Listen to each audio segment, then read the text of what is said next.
O género Quercus é, portanto, um género um dos exemplos mais paradigmáticos e problemáticos na biologia de plantas e na evolução, porque é muito difícil aplicarmos o conceito biológico de espécie, ou seja, delimitar as espécies. As fronteiras entre as espécies são difíceis de delimitar, portanto, o que é, portanto, inflacionado ainda pela facilidade que estas plantas, nomeadamente estas árvores, têm entre hibridar entre elas e trocar informação genética. A palavra de cientista pertence hoje ao Carlos Vila Viçosa, é colaborador do Museu de História Natural da Universidade do Porto, Museu de História Natural da Ciência, para ser correto, da Universidade do Porto. Está a fazer o seu doutoramento na Faculdade de Ciências da Universidade do Porto, nomeadamente no CIBIO, no Centro de Investigação em Biodiversidade e Recursos Genéticos. Vamos saltar a esta parte da conversa que eu há pouco estava aqui a lançar a propósito do Biopolis, porque acho que isso merecerá uma conversa autónoma um destes dias. Sim. Não sei se está de acordo comigo. Sim, basicamente a Associação Biopolis é um projeto que tem como objetivo, portanto, alargar as infraestruturas, portanto, de um país de Estado-membro a um centro de excelência europeu, nomeadamente a Universidade de Montpellier, e também tem a participação da Porto Business School. Portanto, o grande objetivo é capacitar de recursos humanos e logísticos um centro português ao nível internacional, não? Portanto, trazê-lo para um patamar mais elevado do ponto de vista da investigação dos recursos naturais, não? Que vai desde os ecossistemas à genética e, portanto, é um projeto que se iniciou recentemente e que tem esse o objetivo principal, essa visão. Muito bem. Mas sim, concordo que merece uma entrevista para si. Autónoma, não é? Sim. Claro que sim, percebi que sim. Bom, mas o pretexto para estarmos hoje aqui a conversar tem a ver com esta publicação recente na revista científica Mediterranean Botany, esta revisão taxonómica sobre os nossos carvalhos, a nomenclatura dos carvalhos portugueses e dos seus híbridos. Carlos, pedir antes de mais que se calhar nos tentasse fazer, sei que se calhar é complexo, um pouco da história desta descrição, deste registro da nomenclatura dos carvalhos portugueses. É uma lista, digamos assim, simplificando a expressão, já com alguma história. Sim, portanto, voltando um bocadinho atrás na história do meu trabalho, este trabalho também acaba por ser um pouco biográfico, não é? Tem a ver com aquilo que já tinha iniciado no meu mestrado, quando ainda estava na Universidade de Évora. Comecei por estudar carvalhais e florestas de carvalho no sul de Portugal e no centro de Portugal, que nos levou depois à curiosidade da identificação das espécies.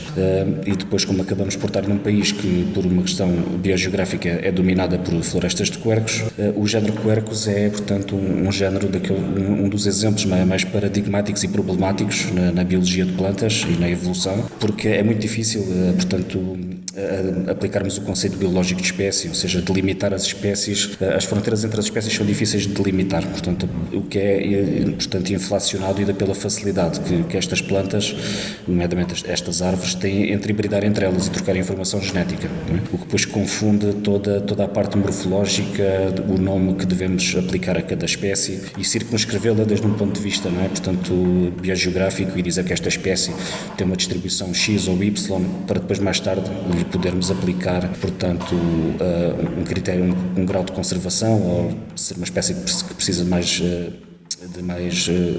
maior estatuto de proteção ou não. Isto começou com os carvalhos cerquinhos, um grupo de carvalhos da nossa flora, mas também para contextualizar um bocado. O género Quercus tem dois grandes grupos, dois grandes subgéneros dentro do género Quercus, que a grosso modo incluem, portanto, os carvalhos de folha caduca e marcescente, não é? Aquelas que nós vemos perder a folha no inverno e que se distribuem mais pelo norte e pela parte atlântica de Portugal, e os carvalhos de folha perene, mais de clima mediterrâneo, onde se inclui o sobreiro, a azinheira e o carrasco. E essencialmente eu comecei por estudar este género, obrigou-me obviamente a deslocar-me aos herbários e a conhecer as nossas coleções a nível nacional, e nós contamos já, pelo menos no nosso repertório em Portugal, com obras muito importantes, não é? Portanto, esta é a terceira revisão que é feita. Sim. Exato. A primeira foi em 1888, ainda no século XIX, depois 1954 e agora saiu esta, não é? Todas elas trazem ao de cima este problema que há entre os híbridos e estas questões de limitar as espécies e esta problemática, e então este trabalho já vem de algum tempo, não é? Nós já andamos a tentar submeter este trabalho às autoridades botânicas internacionais, sempre a voltar para trás, porque é muito difícil, não é? Portanto, na área da botânica ainda impera muito o argumento da autoridade, não é? Se o revisor diz que não concorda e o artigo não passa, mas pronto, felizmente conseguimos aprofundar de tal forma, ir a Paris, trabalhar com as plantas originalmente descritas por Lamarck e outros botânicos, e eram os nossos herbares, porque Portugal tem uma importância histórica muito grande a nível do género Quercus. Esta primeira obra de 1888 aclara já muitas coisas acerca dos nomes, e depois as obras que se seguiram, portanto, os botânicos portugueses, ou seja, tiveram muita importância no nome correto a aplicar às diferentes espécies, não é? Portanto, o Gonçalo Sampaio é que explica que a Quercus lusitânica é um nome que devia ser aplicado a um arbusto e não a uma árvore, que em todo o Mediterrâneo era chamado de Quercus lusitânica naquela altura. Portanto, há aqui, tudo isto é um trabalho que se vai acumulando ao longo do tempo, e que traz, portanto, que esta última obra é a mais atual, se bem que temos de ter em conta que uma checklist é sempre uma obra inacabada, há sempre mais qualquer coisa por corrigir. Já agora, deixe-me só aqui fazer um pequeno parênteses para lhe pedir, Carlos, que nos explique o que é exatamente um híbrido de um carvalho. De que é que estamos a falar? Estamos a falar com duas espécies diferentes, não é? Imaginemos, o sobreiro e a azelheira, quando ocorrem juntos na mesma floresta, pode acontecer uma polinizar a outra e darem de frutificar e essa bolota e esse fruto de dar descendência, portanto gerar uma árvore híbrida, e essa árvore ser fértil e voltar a retrocruzar-se com os pais e continuar a dar descendências férteis. É um caso que pode acontecer isolado, há muitos casos paradigmáticos, mas que noutros casos, por exemplo, as espécies mais próximas entre elas, como por exemplo o nosso carvalho português e o carvalho de Monchique, pode formar autênticas florestas dominadas mais pelo híbrido.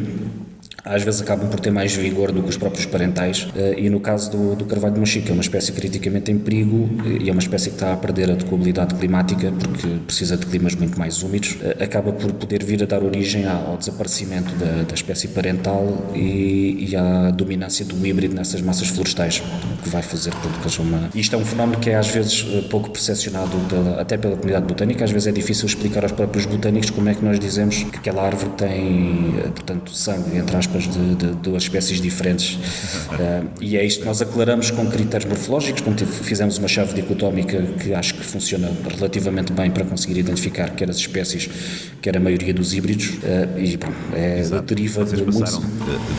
Agora as espécies são 11 e 23 híbridos, mas ainda Sim. sobre essa criação ou esse nascimento dos híbridos, está esclarecida pela ciência como é que nasce um híbrido?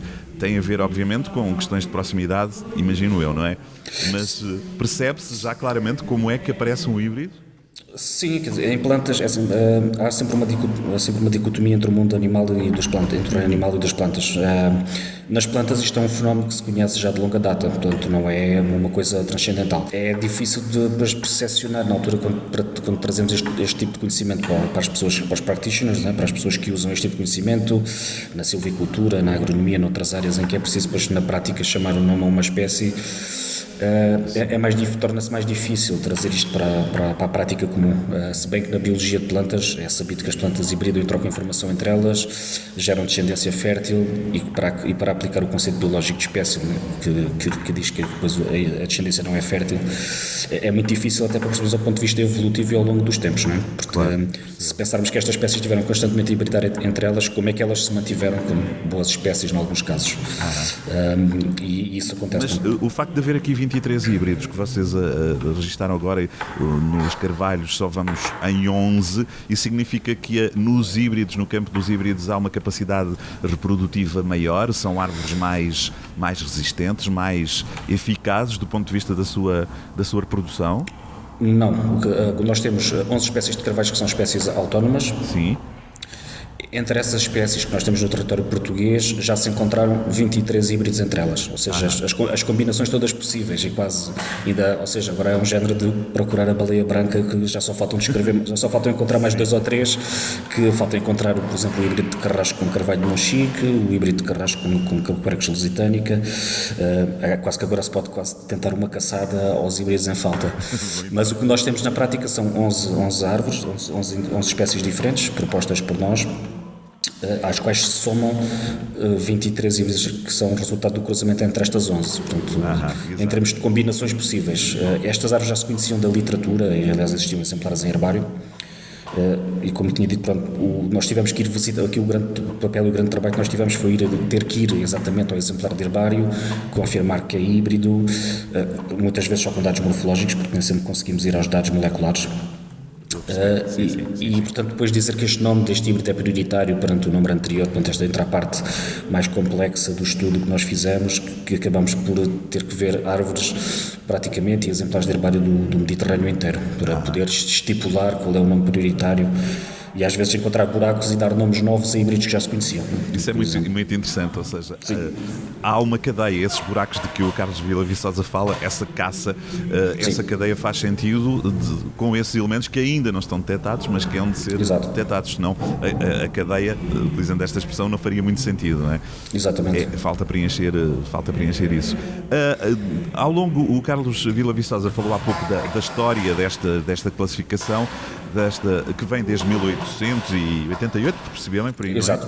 Porque trabalhou sobre esses primeiros registros até agora de uma maneira assim mais global. Que fotografia é que retirou o Carlos e a sua equipa daquilo que foi além desde 1888 até cá? Do ponto de vista do panorama dos carvalhos, é possível olhar para este espaço temporal e tirar algumas conclusões? Bom, há um fenómeno interessante que é estes trabalhos foram sempre feitos quase, ou atingidos quase de 70 em 70 anos, quase com ciclos, não é? É interessante a curiosidade das datas. O que é interessante mas reter... esse espaço temporal também de tantas décadas dá fotografias que podem até ter uma validade interessante, não é? Sim, ou seja, é interessante porque os nossos botânicos, nomeadamente o autor do primeiro trabalho de todos, que foi o professor António Pereira Coutinho, e tanto o professor João do Amaral Franco no ISA em 1954, já tinham estes insights muito bem trabalhados. Eles, cada um à sua maneira, conseguiu percepcionar a plasticidade destes grupos de plantas, definir as espécies corretamente já naquela altura, percepcionar a questão dos híbridos, e produzirem já trabalhos bastante completos, sendo que depois também há a participação do professor Gonçalo Sampaio do Porto, que é o primeiro botânico, quase não o primeiro europeu, mas praticamente dos primeiros a classificar os híbridos, ou seja, a dar-lhes o nome. Do ponto de vista botânico, foram sempre avanços considerados muito importantes. Cada passo destes que se dá é uma atualização mais próximo de um trabalho final. Depois as implicações que tem para a conservação da natureza, não é? Que é o facto de nós estarmos a delimitar as nossas espécies com dados bastante importantes para os carvalhos ibéricos e europeus, porque esta é a parte seguinte da nossa conversa, que é sobre as novidades que temos tido ao nível da análise molecular e do DNA dos nossos carvalhos. Para já queria perceber isto, como é que se passou de 8 para 11 e até que ponto, até para a equipa de investigação do trabalho, isto foi uma agradável surpresa.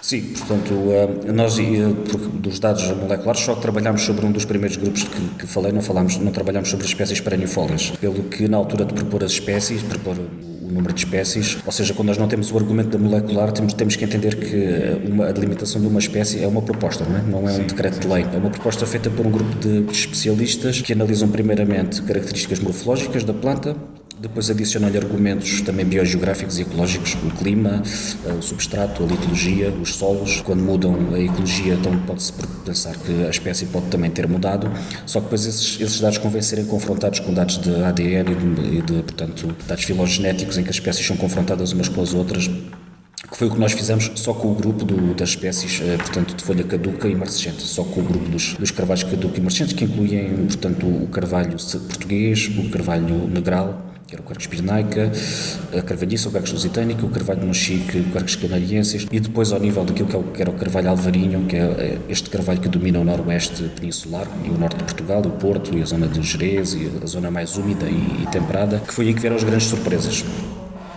Portanto, ao nível do carvalho alvarinho, nós vimos que há uma grande diferença genética entre o nosso carvalho alvarinho e o carvalho alvarinho europeu. Portanto, ou seja, a divergência molecular ao nível do ADN é tão grande como a diferença entre as outras espécies. ou maior até. E dentro do carvalho alvarinho encontramos duas espécies que já tinham sido também descritas no passado por botânicos, que passaram pela Península Ibérica, mas que depois foram apagadas do registro pelos botânicos vindouros, que vieram por cima e dizer isto não é espécie nenhuma, lá está com o tal argumento da autoridade, e apagam isso. Portanto, um dos dados mais importantes é que nós temos uma diversidade ao nível do género Quercus, especialmente o Ocidente Ibérico, que se resume basicamente a Portugal e à Galiza, que é muito importante do ponto de vista da conservação, porque temos genótipos, portanto, árvores que do ponto de vista molecular são muito diferentes daquelas que dominam as florestas europeias e que podem até estar envolvidas, por exemplo, num potencial centro de origem. Isto são dados que ainda temos que aclarar, mas, ou seja, se sermos somos um hotspot claramente de diversidade e temos uma importância muito grande para a conservação da floresta. Estas espécies, nomeadamente há um carvalho que tinha sido descrito na Extremadura portuguesa, que é o Quercus extremadurensis, foi mesmo dado este nome, mas depois o próprio autor acaba por nas obras vindouras, ter dúvidas da espécie que propôs, mas no entanto ele tinha razão. Portanto, ele vê características morfológicas diferentes nos nossos carvalhos alvarinhos de Sintra, Coimbra, Caldas da Rainha, portanto esta zona mais do ocidente português, e efetivamente esse carvalho acaba por ter sido proposto como uma espécie independente. Percebo isso. Portanto, podemos falar de carvalhos portugueses. Sim, quer dizer, o Quercus pode aparecer em Espanha. Sim. Isto também e encontramos exemplares em herbários já muito antigos, também já do século XVIII, XIX, colhidos em Tanger. Portanto, há aqui toda esta proximidade biogeográfica do Mediterrâneo Ocidental, Atlântico, que é um hotspot, portanto, filogeográfico ou biogeográfico para a evolução dos carvalhos. Portanto, encontramos plantas destas. Portanto, esta espécie também aparece em Monchique e, portanto, o sudoeste português, Sintra, estas zonas mais úmidas, muito atlânticas, com este tipo de clima que preservou outros tipos de vegetação, é mesmo muito importante do ponto de vista biogeográfico, e é onde esta espécie depois aparece. Muito bem. Eu fui ver o estudo que o Carlos Vila Viçosa, que o Carlos me enviou o link, e de facto, para o meu olhar perfeitamente de leigo, são muitas dezenas de páginas e percebe-se, é muito perceptível o rigor e o detalhe da análise que vocês fizeram. Portanto, não, há ali questões muito de pormenor, de detalhe. Era desde o início o vosso objetivo, ou era necessário mesmo que o estudo fosse a esse nível de detalhe e de estudo das várias espécies? Sim, o trabalho já vem com quase 5 ou 6 anos de existência. O que acontece é que quando nós começamos, proporcionou-se ter ganho uma bolsa para poder conseguir estudar os exemplares originais em Paris, e à medida que nós vamos, é tipo um novelo, à medida que nós vamos tirando linha, vai desnovelando mais perguntas e depois aparece mais a espécie que afinal havia no norte da África, que afinal é igual à nossa, ou afinal seria um híbrido, ou seja, o nível que nós fomos de detalhe é grande, porque acabamos depois por ir a todos os sinónimos. Portanto, estas espécies vão ganhando nomes. Isto é também um dos problemas da nomenclatura. Cada botânico vem a dar um nome novo, mas depois vamos estudar esse exemplar original com que ele deu esse nome novo e percebemos que afinal era a mesma espécie que nós tínhamos. E o nome que tem que ser atribuído é obrigatoriamente o primeiro. Portanto, as regras na botânica, há regras quase como um género de tribunal que diz que, portanto, o primeiro botânico a descrever o seu nome é prioritário perante os vindouros. Mas depois há exceções. A exceção é se o nome já estiver a ser usado há mais de 50 anos, afinal o que já está a ser usado há mais de 50 anos é prioritário. Portanto, há todo um detalhe que é preciso saber, é muito estudo, há muitas horas a ver exemplares de herbário, mas que foi um trabalho algo hercúleo da nossa parte, mas que tem que ser feito, porque senão não sabemos efetivamente com o que é que estamos a lidar à nossa frente. E podem até estar a lidar com uma espécie que já foi identificada e que afinal não estão a acrescentar nada de novo, a não ser procurar um nome novo. Imagina a complexidade desse trabalho. Já tinha sido feito, sim. Já tinha acontecido de termos dado nomes novos a plantas que pensávamos ser diferentes e depois fomos a ver, exatamente porque conseguimos fazer este estudo mais detalhado, por exemplo, em Paris, que nos permite quase numa coleção de herbário, e aí daqui a importância das coleções históricas e dos museus de história natural, que eu sentado na cadeira posso viajar literalmente nas florestas e ver o quão o plástico é um caractere morfológico daqui até à Tunísia, por exemplo. Se tiver exemplares do mesmo carvalho daqui até lá, eu consigo perfeitamente perceber, afinal, este caractere que eu pensava ser exclusivo aparece na Tunísia. Logo gera-se aqui a questão de que a probabilidade de ser a mesma espécie é muito mais elevada. Percebo isso. E o material com que trabalharam, o Carlos Vila Viçosa já referiu isso, muito material a partir do herbário do Museu de História Natural da Ciência da Universidade do Porto, também de outros museus, de outros herbários, mas ao longo destes 5 anos houve também trabalho no terreno ou não? Sim, foi necessário? Já dá muito tempo que... Também, não? Exatamente, este trabalho começou exatamente porque eu sempre fui tradicionalmente como biólogo botânico e botânico de campo, mais do que de laboratório. E há muito tempo que percorro a Península Ibérica. Neste momento temos mais ou menos a Península Ibérica toda inventariada destas espécies. Ainda não temos material, pelo menos para a parte molecular do norte da África, mas este estudo já vem de muito trabalho de campo, e os híbridos que foram encontrados na natureza, novos, foram encontrados no campo, ou seja, ir literalmente, porque já tenho muito treino e muita visão do que é a nossa floresta, a nossa biogeografia do norte ao sul de Portugal, e acontece literalmente aquele caso que os meus colegas depois que trabalham em laboratório acham muita piada, que é mesmo literalmente a andar de carro e dizer para o carro que está ali um Quercus lusitanica esquisito, e sair do carro e ser um híbrido com azinheira. E isto aconteceu literalmente no campo. Nós queríamos o material, trouxemos, vimos que efetivamente era um híbrido de carvalhiça com azinheira, ainda não estava descrito, nunca ninguém o tinha encontrado, então propusemos e dedicámos a um colega nosso, um botânico, que é o Paulo Alves, que é um excelente botânico especialista na nossa flora, e é assim que se vai desenvolvendo o trabalho. E encontramos mais híbridos, portanto, tudo em trabalho de campo em Portugal, e depois o material depositado para ter aquele fiel, portanto, exemplar que serve de estudo posterior para próximos cientistas que queiram vir alterar a checklist, se quiserem, por exemplo, poderem estudar no nosso herbário e no nosso museu. Muito bem. Qual é o destino agora deste vosso trabalho, da revisão taxonómica? O que é que se segue depois desta publicação na Mediterrânea? Este trabalho, sim, teve um impacto relativamente grande a nível internacional. Portanto, para a Espanha, acaba por revolucionar bastante aquilo que era a obra mais considerada mais de relevância maior, que era a Flora Ibérica, cuja última versão era dos anos 90, em 1990, feita pelo professor João do Amaral Franco, um botânico português, e a nossa revisão colmata e altera bastante a tipologia de nomes e de espécies que existem na Península Ibérica, mas depois alarga-se também, portanto, no caso, por exemplo, dos carrascos, vai mesmo até ao norte da África e ao sul de Itália. Tivemos uma influência muito grande na alteração dos nomes e na delimitação das espécies, das florestas daquilo que é o Mediterrâneo Ocidental praticamente todo.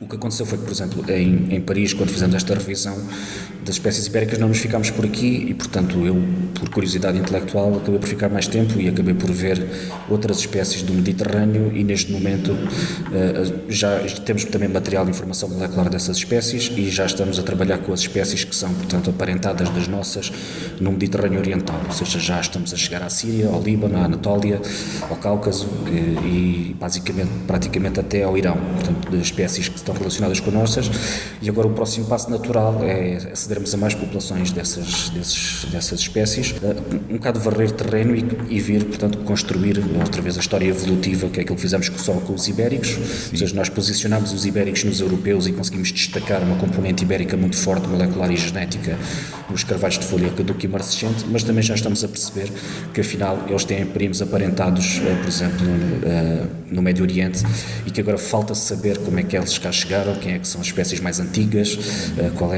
qual é que foi, por exemplo, há grandes perguntas evolutivas, não é? Portanto, não se sabe se estes carvalhos vieram da América para a Europa, se vieram da Ásia para a Europa, portanto não se sabe a direção, sabe-se que o ancestral comum mais antigo é americano, mas depois não sabemos de que forma é que aparece o carvalho alvarinho, o Quercus petri, o Quercus robur na Europa, portanto, qual foi o percurso biogeográfico destas espécies, não é? Nós estamos a suspeitar que há um ramo que vem da América para a Europa e outro que vem da Ásia, pelo norte da África e pelo sul da Europa, nas áreas de transição entre o clima mediterrâneo e temperado, que deu origem, por exemplo, às nossas espécies que são mais recentes. Muito bem.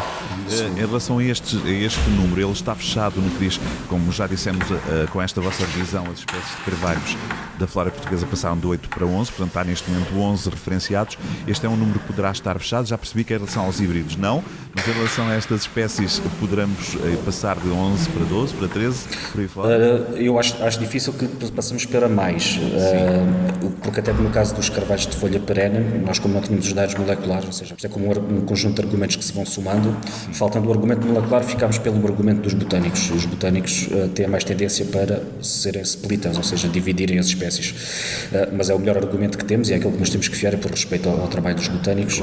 O número de carvalhos, por exemplo, do grupo dos carrascos pode manter-se em três espécies, mas pode diminuir para 2 ou pode até diminuir para 1, ou seja, o número não é nem para subir nem para diminuir, pode até eventualmente, se os dados moleculares vierem a comprovar, fazer diminuir esse número, mas para conseguirmos isso, é o que estava a dizer anteriormente, eu para saber se a nossa espécie é diferente, se há duas espécies de carrasco, eu tenho que apanhar todos os carrascos daqui até Israel, para que molecularmente eu possa ter o argumento da separação da espécie ou não. Claro. Eu acredito que com o conhecimento que já temos e com o conhecimento biogeográfico que sim, que vamos manter este número e que ele não irá diminuir, mas só os dados moleculares futuros é que vão dizer se sim ou se não. Exato. Na altura em que estamos aqui a conversar, ainda passou relativamente pouco tempo da publicação na Mediterranean Botany, nesta revista científica. Já tem algum retorno depois desta publicação, nomeadamente dos vossos pares investigadores? Sim, do mundo fora? tem O que é que tem chegado? tido essencialmente mais até do estrangeiro, portanto Espanha, a recepção foi bastante bem recebida. Eu já tinha apresentado estes dados, pelo menos a parte molecular, em congressos de botânica em Espanha e portanto todos os meus pares espanhóis das universidades que trabalham nesta área, muitos deles também, alguns deles professores que foram comigo para o campo apanhar os materiais originais de espécies que eles também descreveram, portanto reconhecem o trabalho como bastante importante e uma revisão bastante exaustiva, muito até pela quantidade de trabalho que alberga, a descrição dos híbridos, a tipificação, dizer que afinal este híbrido não tinha participação da espécie A ou B, mas tinha da X e da Y. Todo esse trabalho está sendo bem recebido, principalmente pelos colegas de Espanha, onde se calhar a botânica também está mais evoluída. Os colegas do Norte de África também estão bastante satisfeitos, recebi bastantes feedbacks dos botânicos argelinos e da Tunísia, portanto por causa da influência que nós tivemos ao nível da descrição de alguns híbridos e também ao nível das espécies perennifólias, dos carrascos e dos seus híbridos. Em Portugal também percebi pareceres positivos dos meus pares, de professores, o professor Jorge Paiva, etc., o professor Carlos Aguiar, se bem que depois praticamente temos como coautores do trabalho os poucos botânicos que há em Portugal são praticamente os coautores do trabalho, mais os professores das outras faculdades, mas sim, de uma modo geral o trabalho foi bem recebido. Muito bem. E estava em falta, principalmente por causa da chave dicotómica, porque é muito difícil para ir para o campo e baseados em caracteres que são muitas vezes plásticos e frágeis, conseguir delimitar as espécies, identificar e dizer, olha, isto é um híbrido, isto é uma espécie, um indivíduo puro, e então nesse sentido a chave parece que está muito bem conseguida. Eu tenho aqui, para além do Carlos Villaviçosa, o professor Rubim Almeida, como outro elemento da equipa, professor da Faculdade de Ciências da Universidade do Porto, e também membro do Conselho Executivo do Museu de História Natural. Que equipa é esta, Carlos? Consegue dar-nos assim? Sim, eu tenho o professor... A ligação do estudo na revista, que há muita gente envolvida. Exato, claro. O professor Rubim Almeida é o meu orientador oficial da minha tese de doutoramento, é um botânico, taxonomista, que trabalha com monocotiledóneas, naturalmente apoiou o meu trabalho e supervisionou e ajudou na escrita do trabalho e apoiou-me desde sempre na revisão. Ele próprio considerava que era um trabalho hercúleo que dificilmente, ou seja, o objetivo final dava tanto trabalho que poderia ser difícil de enquadrar numa tese de doutoramento, mas conseguimos com o seu apoio. O professor Francisco Vasquez, que é um professor que foi o meu mentor inicial no estudo dos quercos, não é? Portanto, a pessoa que mais me influenciou é um especialista espanhol, não é? Portanto, que está sediado em Badajoz, numa quinta de investigação da Junta da Extremadura Espanhola. É um dos maiores quercólogos da Península Ibérica e mediterrânea, é uma pessoa de referência. Foi ele que me ensinou tudo o que eu sei sobre quercos e, portanto, é o senior researcher do trabalho. Depois, por esta necessidade de adicionarmos as espécies todas, irmos aos carvalhos perennifólios, também convidei o Dr. Jorge Capelo, que é um investigador do INIAV, em Oeiras, na Lisboa, que já tinha estudado os nossos carrascos, portanto, em tempos, já tinha também ele proposto uma espécie, e então também quis ter o seu parecer portanto, para as espécies perennifólias, não é? Para os carrascos, as azinheiras, etc. E depois o Dr. Paulo Alves, a quem acabámos por dedicar aquele híbrido, é também um botânico da Universidade do Porto, cá formado, com um conhecimento muito forte em florística. Foi ele que deu grande apoio também na identificação das espécies exóticas, não? Porque nós temos também, além dos 35 nativos, temos no total 184 carvalhos, o resto são espécies exóticas cultivadas, e esse grande contributo de identificar as espécies cultivadas foi também dado pelo Paulo Alves, que é um especialista também não só na flora nativa, mas em flora ornamental. Então, as 150 ou 145 espécies cultivadas que nós temos também publicadas nessa lista foram praticamente todas elas de trabalho recolhido pelo Paulo. Muito bem. parabéns pelo trabalho, que, Obrigado. como disse, não está fechado, não é? Não está. Ele vai continuar.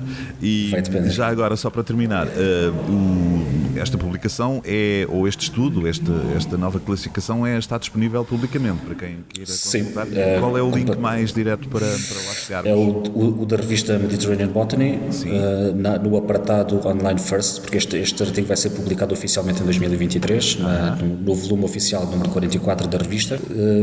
No apartado Online First está nas checklists botânicas, Botanical Checklists, e então está lá. Está lá. Portanto, sim. A revista Mediterranean Botany é fácil de encontrar. Qualquer pesquisa no Google ou mesmo no Google académico por checklist de Quercus Portugal vai dar acesso. Muito bem. Obrigado, Carlos. Nada, obrigado. Bom trabalho. Obrigado. Boa tarde.